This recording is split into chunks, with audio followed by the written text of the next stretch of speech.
Hello dear, आप सभी के बीच में स्वागत करता हूं। एनाटॉमी, फिजियोलॉजी, माइक्रोबायोलॉजी यानी बायो साइंस के जो है 20 से लेकर 25 जो है आज हम लोग टर्म डिफिनीशन देखने वाले हैं। ठीक है, एक क्वेश्चन सब के सब आपको जो है शॉर्ट क्वेश्चन में बहुत ज़्यादा मदद करेंगे। ठीक है, 5 नंबर के जो क्वेश्चन होंगे वहाँ पे एक क्वेश्चन आपको डायरेक्ट मदद करने वाले हैं, तो आप लोग इस वीडियो को देखना ना भूलें। अगर आप एनाटॉमी में कमज़ोर है तो इस वीडियो को ज़रूर देखें। यहाँ से क्वेश्चन जो है आपके एग्जाम में आएंगे ही आएंगे, समझ गए? 5 नंबर शॉर्ट क्वेश्चन में या डिफिनीशन में। ओके, चलिए शुरू करते हैं। पहला प्रश्न हम सभी के सामने में है, रक्त के बारे में बताना है। तो देखिए, रक्त एक तरल संयोजी ऊतक कनेक्टिव टिश्यू है, समझ गए? यह रक्त वाहिनियों में बहने वाला एक चमकदार लाल रंग का चिपचिपा द्रव है, समझ गए? रक्त क्या है? तो रक्त एक तरल संयोजी ऊतक है जो क्या होता है, रक्त वाहिनी ब्लड वेसल्स में बहने वाला एक चमकदार लाल रंग का चिपचिपा द्रव है, समझ गए? इतना समझ गए? चलिए, रक्त वाहिनियों में एक स्थान से दूसरे स्थान तक धारा प्रवाह करता है। जो ब्लड होता है और रक्त वाहिनियों में जो है क्या होता है, एक स्थान से दूसरे स्थान तक धारा प्रवाह करता है, समझ गए? चलिए नेक्स्ट इसमें देखिएगा आप लोग, यह रक्त वाहिनियों की सहायता से संपूर्ण शरीर में एक स्थान से दूसरे स्थान तक बिना किसी रुकावट से बहता है। यह क्या होता है कि रक्त वाहिनियों ब्लड वेसल्स के द्वारा शरीर के एक जगह से दूसरे जगह जो है बिना किसी रुकावट के जो है बहता रहता है, समझ गए? रक्त स्वाद में नमकीन होता है, ठीक है? विशेष प्रकार की गंध वाला एवं अपारदर्शक द्रव होता है। यह पारदर्शक नहीं होता है, यह अपारदर्शक होता है, विशेष प्रकार के गंध और नमकीन स्वाद वाला होता है। इसका गुण क्षारीय होता है तथा पीएच लगभग जो है 7.38 से लेकर 7.45 के बीच में होता है, ठीक है? नॉर्मली इसको 7.4 से जो है लिखा जाता है, समझ गए? तो इसका ये पीएच मान हो गया। ओके, रक्त में जो है, रक्त जो होता है उसमें 2 कैटेगरी होता है, यहीं पे मैं बता देता हूँ। रक्त में 2 कैटेगरी होता है, एक होता है आपका ब्लड कार्पसल्स, एक होता है ब्लड कार्पसल्स, मतलब एक रुधिराणु होता है जिसमें क्या होता है, आरबीसी होता है, डब्ल्यूबीसी होता है और प्लेटलेट होता है, समझ गए? ये रुधिराणु में, रुधिराणु ब्लड का कितना हिस्सा होता है, तो 45% हिस्सा जो होता है संपूर्ण ब्लड का, उसमें 45% ब्लड कार्पसल्स होता है यानी रुधिराणु होता है, जिसमें आरबीसी, डब्ल्यूबीसी और प्लेटलेट मौजूद होता है इस 45% में, ठीक है? समझ गए इतना? इधर जो 55% बच जाता है आपका, ये 55% जो बचता है इसमें जो है क्या होता है, प्लाज्मा होता है। क्या होता है? प्लाज्मा होता है, जिसमें विभिन्न प्रकार के प्रोटीन शामिल होता है, ठीक है? और विभिन्न प्रकार के जो है शरीर को क्या करता है, सीरम जो है इसमें मौजूद होता है और जल की मात्रा होता है, ठीक है? तो 45 और 45 रेशियो 55 होता है और कुल मिला के 100 हो जाता है। कोई भी चीज़ 100% मिला के बनता है, ठीक है? चलिए, ये समझ गए। रक्त वर्ग यहाँ पे देख लीजिए, ब्लड ग्रुप क्या होता है। ब्लड ग्रुप भी आपसे 5 नंबर में पूछ देगा या 3 नंबर में, तो देख लीजिए। मानव रक्त देखने में एक समान होता है। जो मानव का रक्त होता है, ऐसा तो नहीं है किसी में लाल, किसी में पीला, किसी में हरा होता है, सब में देखने में तो एक ही समान होता है, लाल। लेकिन इसके 4 वर्ग होते हैं। लेकिन क्या होता है कि इसके 4 वर्ग होते हैं, 4 ग्रुप होते हैं। लाल रक्त कणों की सतह पर, मतलब आरबीसी के जो लेयर होता है, जो सतह होता है, उस पर एंटीजन पाया जाता है जिनको एग्लूटिनो जीन्स कहते हैं। देखिए, ब्लड ग्रुप को जानने के लिए आपको जो है एक एंटीजन का नाम याद रखना पड़ेगा जिसका नाम होता है एग्लूटिनोजीन्स। एग्लूटिनोजीन्स, अगर ये नाम याद है तो आप आसानी से ब्लड ग्रुप का पता लगा सकते हैं। अब जो आरबीसी होता है, रेड ब्लड सेल, उसके सतह पर एक एंटीजन पाया जाता है, समझ गए? उस सतह पर जो एंटीजन होता है उसका नाम होता है एग्लूटिनोजीन्स, समझ गए? तो इतना तो समझ गए। अब इसी एग्लूटिनोजीन्स के कारण जो होता है ब्लड ग्रुप का निर्धारण होता है, ठीक है? देख लीजिए, यदि एग्लूटिनोजीन सीरम यानी जो एंटीजन है एग्लूटिनोजीन, इसका सीरम अगर एक ए वर्ग का है तो उस रक्त वर्ग के जो है ए वर्ग कहते हैं। मतलब जो आरबीसी के सतह पर जो एंटीजन एग्लूटिनोजीन है, अगर ए ग्रुप का होगा, वो एंटीजन अगर उस ब्लड पर अगर ए ग्रुप का होगा तो समझ लीजिए कि वो जो रक्त वर्ग होगा उसका वो ए वर्ग होगा, समझ गए? चलिए, इसी प्रकार से अगर वो एंटीजन ब्लड के सतह पर बी वर्ग का है, एग्लूटिनोजीन अगर आरबीसी के सतह पर बी वर्ग का है तो वो रक्त वर्ग बी वर्ग का होगा, समझ गए? चलिए, यदि एग्लूटिनोजिन दोनों होते हैं, मतलब अगर एग्लूटिनोजिन एंटीजन अगर ए वर्ग का भी है और बी वर्ग का भी है ब्लड के सतह पर, यानी दोनों वर्ग का है, तो वो रक्त वर्ग जो होता है वो ए बी वर्ग होता है। समझ गए? जो यूनिवर्सल रिसिपेटर होता है, सर्वग्राही होता है, सबसे लेने वाला। ठीक है, चलिए ये तो समझ गए। और एग्लूटिनोजिन्स किसी भी वर्ग का नहीं हो तो रक्त वर्ग ओ वर्ग का होता है। अगर किसी के आरबीसी के सतह पर अगर कोई एंटीजन नहीं हो, किसी भी वर्ग का एंटीजन ना हो, ना ए वर्ग का हो, ना बी वर्ग का हो और ना ए बी का हो, तो फिर जो है वो क्या होता है, ओ वर्ग का होता है और ये सर्वदाता यूनिवर्सल डोनर होता है। चीज़ को समझ गए? चलिए ये हो गया। अब यहाँ पे हम लोग देखने वाले हैं हार्मोन के बारे में। आपसे क्वेश्चन पूछेगा 5 नंबर में कि हार्मोन क्या होता है, बताइए। ठीक है, चलिए। तो वाहिका विहीन ग्रंथि डक्टलेस ग्लैंड से होने वाले स्राव को हार्मोन कहते हैं। देखिए, वाहिका विहीन मतलब ऐसा ग्रंथि जिसमें कोई वाहिनी नहीं हो और उससे होने वाला जो स्राव हो वो डायरेक्ट ब्लड में जाके मिलता हो, और वही जो है हार्मोन कहलाता है। ठीक है, अलग अलग ग्रंथियां हैं हमारे शरीर में जो क्या करता है, हार्मोन का सीक्रेट करता है, और सीधा वो हार्मोन जब सीक्रेट होता है उस ग्रंथि से, तो वो हार्मोन कहाँ मिलता है, ब्लड में मिलता है, और वो ब्लड क्या करता है, उस हार्मोन को उस जगह पे ले जाता है जिस जगह के लिए, जिस चीज़ के लिए वो हार्मोन सीक्रेट किया गया है। समझ गए? तो यही जो है डक्टलेस ग्लैंड से होने वाले स्राव को हार्मोन कहते हैं। समझ गए?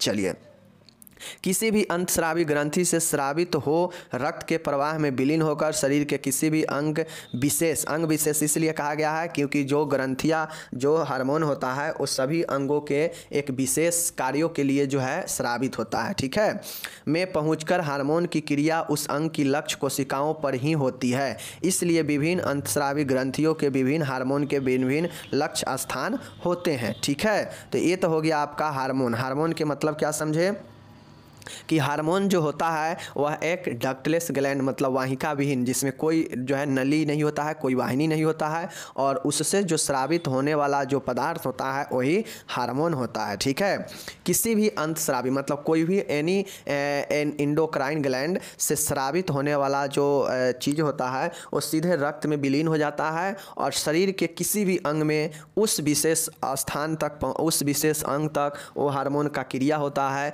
जिस विशेष अंग को, जिस विशेष अंग के कोशिका को उस हार्मोन की आवश्यकता हो, वो हार्मोन उसी विशेष अंग के कोशिका पर जाकर अपने क्रिया को क्या करता है, अपने कामों को जो है करता है, प्रभाव देता है, और जो है विभिन्न हार्मोन का विभिन्न लक्ष्य स्थान पर अलग अलग जो है काम होते हैं। ठीक है, सब कोशिका के लिए, सभी अंगों के लिए अलग अलग हार्मोन जो है उत्तरदायी होता है उसके प्रभाव के लिए। ठीक है, जैसे आप लोग जानते हैं कोई हार्मोन होता है जो दूध के लिए प्रेरित करता है, कोई हार्मोन होता है जो वृद्धि के प्रेरित करता है, कोई हार्मोन होता है जो क्या करता है कि पुरुष से स्पर्म को क्या करता है, निर्माण के लिए उत्तरदायी होता है। कोई ऐसे ग्रंथि कोई ऐसे हार्मोन होता है जो थायरॉक्सिन जो होता है उसको जो है क्या करता है, प्रेरित करता है। तो तमाम तरीके के हार्मोन को अपना अपना विशेष अंगों में पहुंचकर अपना जो है प्रभाव दिखाता है उस स्थान में, और यही जो है आपका हार्मोन होता है। समझ गए?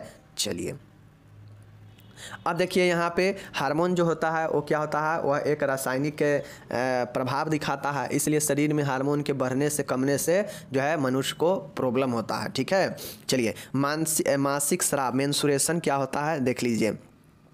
एक स्वस्थ युवती को प्रथम देखिए, अगर आपसे 5 नंबर में पूछेगा तो ये भी जो है आपके लिए इम्पोर्टेंट साबित होगा। ठीक है, एक स्वस्थ युवती को प्रथम मासिक स्राव या रज्जो दर्शन से लेकर संपूर्ण जीवन काल में गर्भाशय से म्यूकस यानी श्लेष्मा एवं अन्य पदार्थों से मिश्रित रक्त स्राव प्रत्येक 28 दिनों के अंतर पर होता है। स्राव 3 से 5 दिन तक होता है। समझ गए?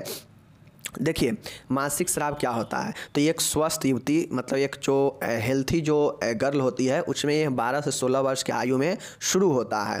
अब ये जो होता है, यह जब शुरू होता है, जब फर्स्ट टाइम होता है, प्रथम मासिक स्राव जो होता है वहाँ से लेकर, और ये जो है संपूर्ण जीवन काल मतलब उसके संपूर्ण जो प्रजनन काल होता है, मतलब जिस काल तक वो बच्चे को जन्म दे सकती है, उतना तक जो है चलने वाला यह एक क्या होता है, स्राव होता है, मासिक स्राव होता है, जो हर महीने जो है चलता रहता है। समझ गए? यह एक जो है साइकिल के समान, मतलब यह एक चक्र के समान प्रत्येक महीने जो है पुनरावृत्ति होते रहता है। समझ गए? यह जो है, अब आप लोग को समझना चाहिए कि यह जो है कहाँ से होता है। तो यह जो है यूट्रस, जो गर्भाशय होता है, वहाँ से जो है म्यूकस जो पदार्थ होता है, जो श्लेष्मा होता है, जिसमें विभिन्न प्रकार के पोषक तत्व भी मौजूद होते हैं और विभिन्न प्रकार के अवांछित पदार्थ भी मौजूद होते हैं, जिससे जो है जब ये रजोदर्शन होता है तो उसमें जो है बहुत ज़्यादा पेन और बहुत ज़्यादा जो है कमजोरी क्यों होता है, क्योंकि शरीर से बहुत ज़्यादा पोषक तत्वों का जो है निष्कासन होता है इस 3 से 5 दिन में, जो ये मेंस्ट्रुएशन होता है। तो समझ गए? और ये जो है पूर्ण 28 दिनों के अंतर पर फिर से जो है रिपीटेशन होते रहता है। समझ गए? 3 से 5 दिन तक ये होते रहता है और 12 से 16 वर्ष की आयु तक होता है, और यह जो है 45 से 50 वर्ष की आयु के महीने तक चलते रहता है। एक मासिक चक्र जो होता है 28 दिन का बनता है और यह जो है 4 अवस्थाओं में पूर्ण होता है। ठीक है? जैसे जो मेंस्ट्रुएशन साइकिल होता है यह 28 दिनों का होता है, लेकिन इस 28 दिन में जो है यह 4 अवस्थाओं में गुजरता है, और इस 4 अवस्थाओं के बाद जो है जो लास्ट वाला जो फेज होता है वही मेंस्ट्रुएशन होता है, मासिक स्राव होता है, जिसका 3 से 5 दिनों का अवधि होता है। ठीक है? तो चौथा फेज जो होता है वो मेंस्ट्रुएशन मासिक स्राव का होता है। ठीक है? इससे पहले 3 फेज से जो है ये गुजर गया होता है। तो ये चीज़ को समझ गए? चलिए, अब ये जो है स्राव क्या चीज़ का होता है, तो समझ लीजिए स्राव जो होता है यूट्रस से विभिन्न प्रकार के ब्लड के साथ में विभिन्न प्रकार के तरल पदार्थ और विभिन्न प्रकार के जो है शरीर से ऊर्जा देने वाला पदार्थ जो है वह ब्लड के माध्यम से शरीर से बाहर निकलता है यूट्रस के माध्यम से, जो कि 3 से 5 दिनों तक चलता है। समझ गए? तो ये चीज़ें हैं। अब आप सभी के बीच में आ चुका है न्यूरॉन्स। न्यूरॉन्स क्या होता है देख लीजिए। जिस प्रकार शरीर के समस्त अंग एक इकाई कोशिका से बने होते हैं, उसी प्रकार से तंत्रिका तंत्र, नर्वस सिस्टम, तंत्रिका कोशिका, नर्वस सेल या न्यूरॉन्स के समूहों से बना होता है। ठीक है? देखिए, तंत्रिका कोशिका या इसी को न्यूरॉन्स बोलते हैं। ठीक है? न्यूरॉन्स क्या होता है, तो जिस प्रकार से हमारा संपूर्ण शरीर कोशिकाओं से मिलकर बना है, ठीक है ना, एक एक कोशिका मिल कर ऊतक का निर्माण किया है, और वो ऊतक जो है एक दूसरे से कनेक्ट होकर बॉडी के निर्माण किया है। ठीक है? तो उसी प्रकार से जो है जिस प्रकार से कोशिका जो है मिलकर शरीर के अंगों का निर्माण किया है, उसी प्रकार से नर्वस सिस्टम, तंत्रिका तंत्र जो होता है वो तंत्रिका कोशिका के समूहों से मिलकर बना होता है। समझ गए ना? ये भी कोशिका से ही बना होता है, बट ये तंत्रिका कोशिका यानी न्यूरॉन से मिलकर बना होता है। समझ गए? नर्वस सिस्टम, तंत्रिका तंत्र जो हमारा क्या है, ब्रेन का पार्ट है। समझ गए? तो ये जो होता है तंत्रिका तंत्र, ये तंत्रिका तंत्र न्यूरॉन्स के मिलकर ही बना है। जिस प्रकार से शरीर जो है सेल कोशिका से मिलकर बना है, उसी प्रकार से हमारा नर्वस सिस्टम, तंत्रिका तंत्र जो है नर्वस सेल, नर्व सेल यानी न्यूरॉन से, इसके समूहों से मिलकर बना है। समझ गए? तो चलिए अब नेक्स्ट इसमें के कुछ और पॉइंट जान लेते हैं। 5 नंबर में पूछेगा तो लिखना पड़ेगा। सूक्ष्मदर्शी यंत्र, माइक्रोस्कोप से देखने पर तंत्रिका कोशिका के मध्य में नाभिक, समझ गए, कोशिका द्रव आदि तथा भित्ति से शाखाएं व पुनः शाखाएं निकली हुई दिखाई देती है। समझ गए? जिस प्रकार से हम लोग कोशिका को माइक्रोस्कोप से देखने पर उसमें कोशिका उसके नाभिक में यानी न्यूक्लियस जो है कोशिका के मध्य में बीच में नाभिक होता है, मतलब न्यूक्लियस होता है, और फिर जो है उसके चारों साइड से कोशिका द्रव होता है, साइटोप्लाज्मा होता है या आदि जो चीज़ें होता है, तथा भित्ति से शाखाएं व पुनः शाखाएं निकली हुई दिखाई देती है, जो कि कोशिका का स्ट्रक्चर होता है। तो ये चीज़ समझ गए कि न्यूरॉन क्या है। तो न्यूरॉन जो है वह जो है क्या होता है, न्यूरॉन जो है जिस प्रकार से शरीर के अंग जो है कोशिकाओं, एक कोशिकाएं अंगों से मिलकर बना है, उसी प्रकार से जो हमारा नर्वस सिस्टम है, जो तंत्रिका तंत्र है, वो भी कहीं ना कहीं हमारे नर्व सेल यानी न्यूरॉन्स से मिलकर बना है। समझ गए? सूक्ष्मदर्शी माइक्रोस्कोप से देखने पर तंत्रिका कोशिका के मध्य में यानी नर्व सेल यानी न्यूरॉन के मध्य में जो है नाभिक पाया जाता है, और कोशिका द्रव होता है, आदि पदार्थ होते हैं। ठीक है? तथा भित्ति से शाखाएं व पुनः शाखाएं निकली हुई दिखाई देता है। समझ गए ना? भित्ति मतलब वाल से, न्यूरॉन के वाल से जो है शाखाएं एवं पुनः शाखाएं निकली हुई दिखाई देती है। तो ये आपका न्यूरॉन्स हो गया। समझ गए?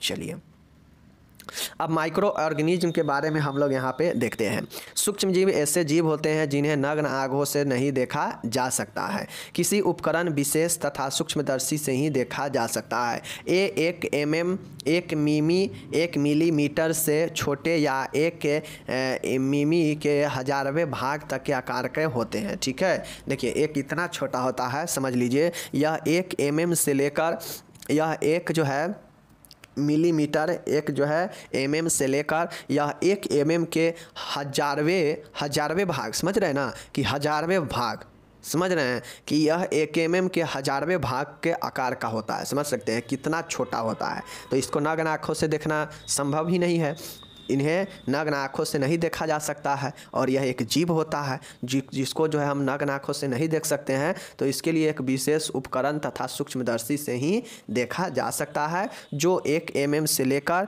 1 mm के हजारवें भाग तक के आकार के होते हैं। समझ गए ना, तो यही जो है माइक्रो ऑर्गेनिज्म हो गया, सूक्ष्म जीवाणु हो गया। समझ गए। चलिए अब हम लोग यहाँ पे देखते हैं, आप लोग को दिमाग में विसंक्रमण और डिसइंफेक्शन और स्टरलाइजेशन, ये दोनों जो है बहुत कंफ्यूज करता है, समझ लीजिए। तो आज चलिए हम लोग देखिए लेते हैं। विसंक्रमण यानी डिसइंफेक्शन, ठीक है, डिसइंफेक्शन एक होता है, और एक आपका होता है कीटाणुनाशन यानी स्टरलाइजेशन। समझ गए। तो दोनों को जो है हम लोग आज समझ लेंगे।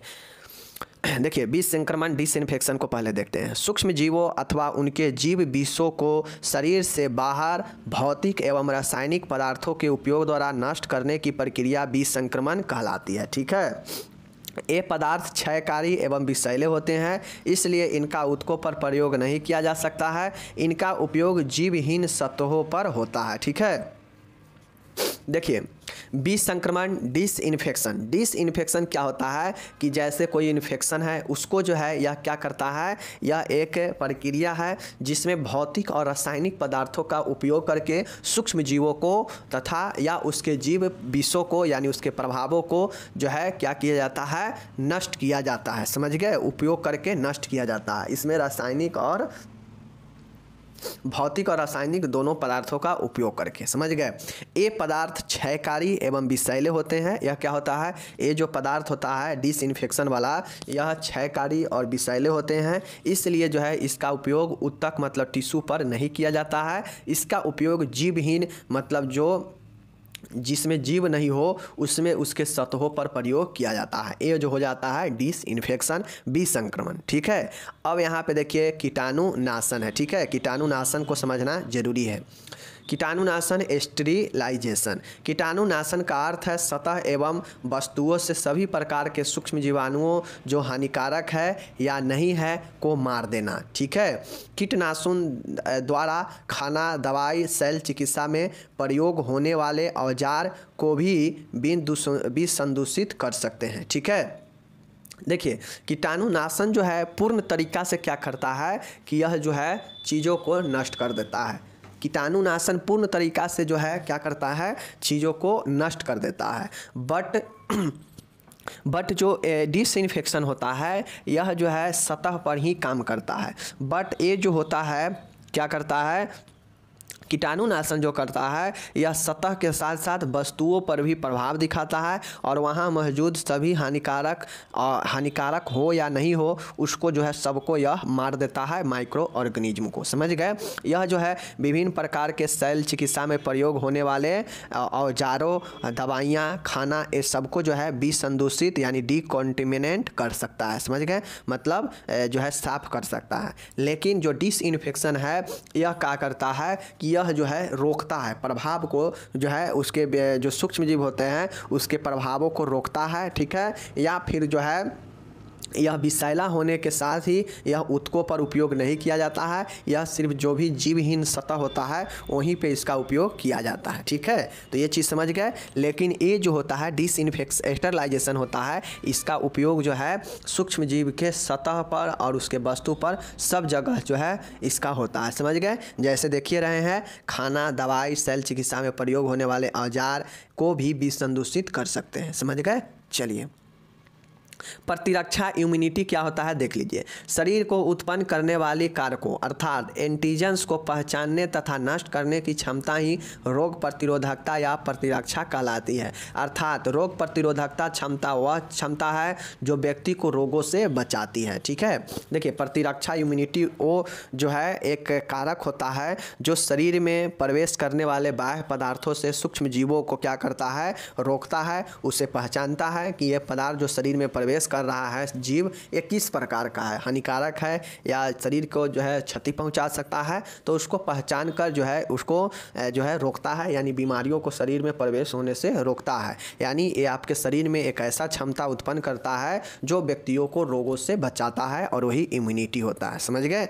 चलिए रोगजनक क्या होता है तो यहाँ पे समझ लीजिए ऐसे बैक्टीरिया जीवाणु एवं अन्य सूक्ष्म जीव जो रोगों को जन्म देते हैं रोगजनक कहलाते हैं। पैथोजन एक रोग कारक होता है, रोग उत्पन्न करने वाला को ही रोग कारक कहते हैं। अब ये रोगजनक हो सकता है बैक्टीरिया, जीवाणु, ठीक है, विषाणु, अन्य सूक्ष्म जीव हो सकता है जो रोगों को जन्म दे सकता है, वही रोगजनक होता है, पैथोजन होता है। समझ गए। चलिए प्लाज्मा क्या होता है देख लीजिए।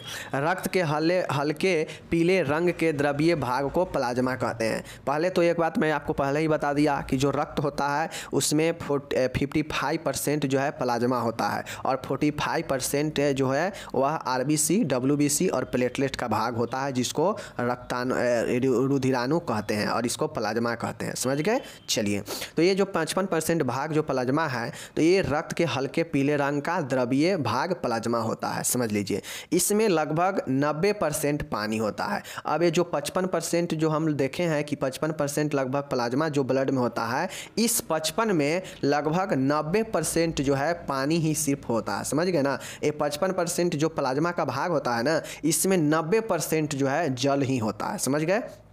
चलिए देखिए पानी 90% हो गया, 7% प्रोटीन होता है, 3% इलेक्ट्रोलाइट होता है जिसमें एमिनो अम्ल, ग्लूकोज, एंजाइम, हार्मोन्स, मेटाबॉलिक पदार्थ, ठीक है, और साथ में अकार्बनिक पदार्थ पाए जाते हैं। प्लाज्मा में जल शरीर की कोशिकाओं और ऊतकों को गीला बनाए रखता है और जो प्लाज्मा में जो 90% जल होता है उसका सबसे बड़ा रोल ये होता है कि वह शरीर के जो ऊतक होता है उसको जो है सूखने से, मृत्यु होने से बचाता है, उसमें नमी बनाए रखता है और जिससे शरीर को हमें तरोताजगी महसूस होता है। ठीक है, तो यही जो है आपका होता है प्लाज्मा। ओके। चलिए हृदय क्या है देख लीजिए।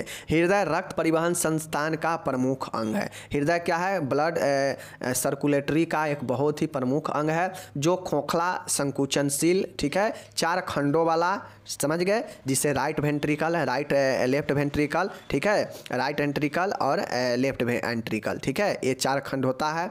ठीक है, तो रक्त को अंदर खींचने तथा धकेलने वाला बंद मुट्ठी की भांति आकार वाला पेशिये के बना हुआ एक पंप होता है। हृदय क्या है तो हृदय मुट्ठी के आकार का एक जो है मसल्स खोखला बना हुआ एक जो है अंग होता है जिसका काम है कि ब्लड को पंप करना, मतलब ब्लड को धकेलना और ब्लड को खींचना। ठीक है, हृदय रक्त परिवहन का संस्थान का प्रमुख अंग होता है। समझ गए।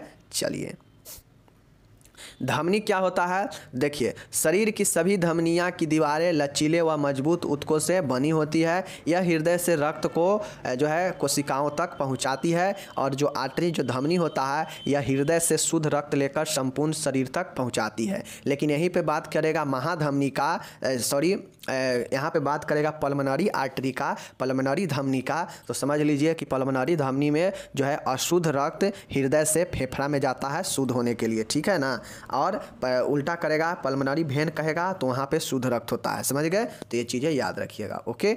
चलिए नेक्स्ट है ब्लड सर्कुलेशन क्या होता है देख लीजिए। ब्लड सर्कुलेशन मतलब रक्त परिसंचरण क्या होता है देख लीजिए।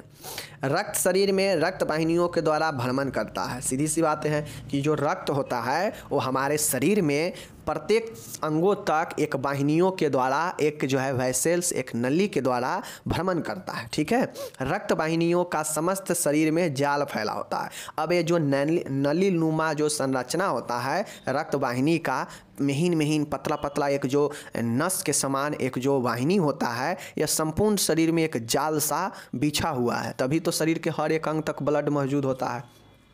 ये सभी रक्त वाहिनियाँ एक दूसरे से जुड़ी होती है और ये सभी जो रक्त वाहिनी होता है यह एक दूसरे से कनेक्टेड होता है, जुड़ा हुआ होता है। इसीलिए ब्लड जो है संपूर्ण शरीर में जो है फैला हुआ होता है और परिभ्रमण करता रहता है और यही जो है ब्लड सर्कुलेशन कहलाता है। समझ गए?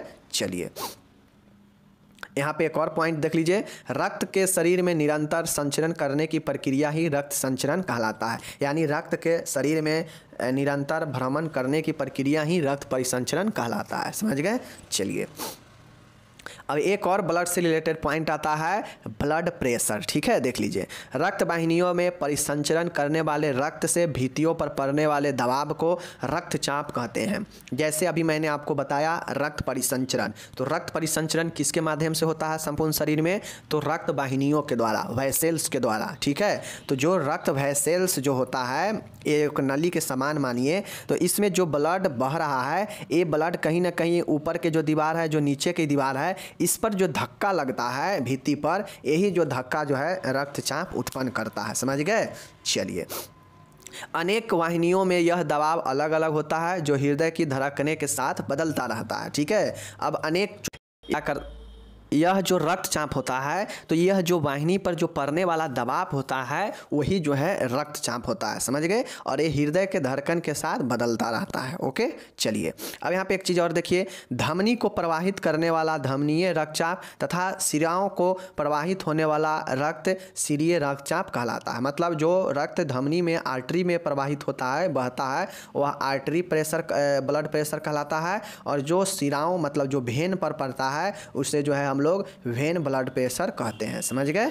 चलिए अब यहाँ पे आप लोग को समझने वाला बातें हैं कि जो ग्रहणी होता है, एक होता है आपका ड्यूडेनम होता है, एक होता है आपका जेजुनम होता है और एक होता है आपका क्या चीज़, एक होता है आपका, समझ लीजिए, एक होता है आपका इलियम होता है। तो आप सीधा समझ लीजिए कि जो आपका छोटी आंत होता है, तो छोटी आंत के सबसे जो पहला भाग होता है वो भाग होता है ग्रहणी का। समझ गए? यानी ड्यूडेनम का। जो ड्यूडेनम के बाद वाला भाग होता है यानी जो दूसरा भाग होता है वो होता है जेजुनम का। और जो लास्ट वाला अंतिम भाग होता है छोटी आंत का वो होता है इलियम का। तो ये तीनों का यही है। समझ गए? चलिए तो देख लीजिए, यह लगभग 10 इंच लंबा, सबसे छोटा, सबसे चौड़ा, सबसे मजबूत मोटी, सबसे मजबूत छोटी आंत का प्रारंभिक भाग होता है। समझ गए?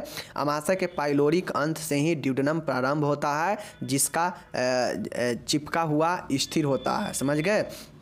जो ड्यूडेनम होता है यह अमाशय का जो पाइलोरिक अंत होता है वो छोटी आंत और पाइलोरिक यानी आंत और पाइलोरिक जो जुड़ा होता है वह वहीं से यह क्या होता है प्रारंभ होता है। समझ गए? ड्यूडेनम।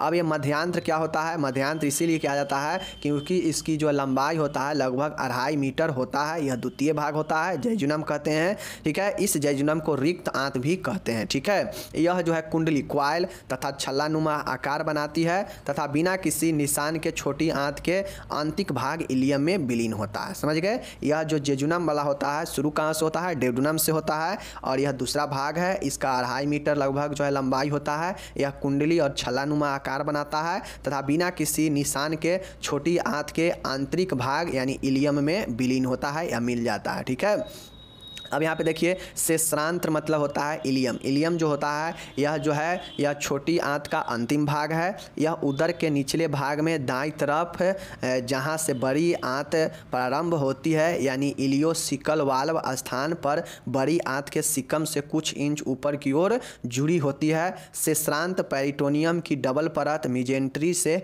उदर गुहा की पैच भित्ति से जुड़कर लटकी रहती है। ठीक है, देखिए इलियम जो होता है, छोटी आंत जो होता है, यह क्या होता है कि ये आपको जो बड़ी आंत के जो ऊपर का भाग होता है, समझ गए, उससे जो है यह सिकम से कुछ ऊपर यह जुड़ा हुआ होता है। समझ गए? तो यही जो है छोटी आंत का अंतिम भाग होता है। ओके, चलिए मेटाबॉलिज्म क्या होता है देख लीजिए मेटाबॉलिज्म। चयापचय का अर्थ है जीवित कोशिका यानी ऊतक में पल प्रतिपल भौतिक एवं रासायनिक परिवर्तन की क्रियाओं द्वारा प्रोटोप्लाज्म का निर्माण व जीवित कोशिकाओं की वृद्धि एवं उनकी टूट फूट की मरम्मत के लिए ऊर्जा पैदा करना। अगर आपके शरीर में चयापचय की क्रिया, मेटाबॉलिज्म की क्रिया नहीं होगा तो क्या होगा कि आपके शरीर में जो है विभिन्न प्रकार के रासायनिक पदार्थ जो है इकट्ठा होने लगेगा और आपका कोशिका जो है उसको कोशिका का एनर्जी नहीं मिलेगा, यानी कोशिका उसको अवशोषण नहीं कर पाएगा और फिर जो है धीरे धीरे आपके शरीर के जो ऊतक होंगे नष्ट होने लगेंगे, विभिन्न प्रकार के प्रॉब्लम आने लगेंगे। ठीक है, तो चयापचय का अर्थ है जीवित कोशिका में पल प्रतिपल रासायनिक और भौतिक परिवर्तन के क्रियाओं द्वारा प्रोटोप्लाज्म का निर्माण व जीवित कोशिकाओं के वृद्धि एवं उनकी टूट फूट के मरम्मत के लिए ऊर्जा पैदा करना। मेटाबॉलिज्म का अर्थ यही होता है। ठीक है, चलिए अब नेक्स्ट आता है यहाँ पे एक चीज़ देखिएगा, कंठास्थली या हंसुली जिसको हम लोग क्लेविकल बोलते हैं। ठीक है, ये क्वेश्चन 5 नंबर में पूछ सकता है। ठीक है, चलिए क्लेविकल गर्दन के नीचे स्थित 2 अस्थियाँ होती है, एक दाएं एक बाएं, लंबी, सामने से धनुषाकार अथवा अंग्रेजी के एस अक्षर के समान एवं 2 वक्र वाली होती है।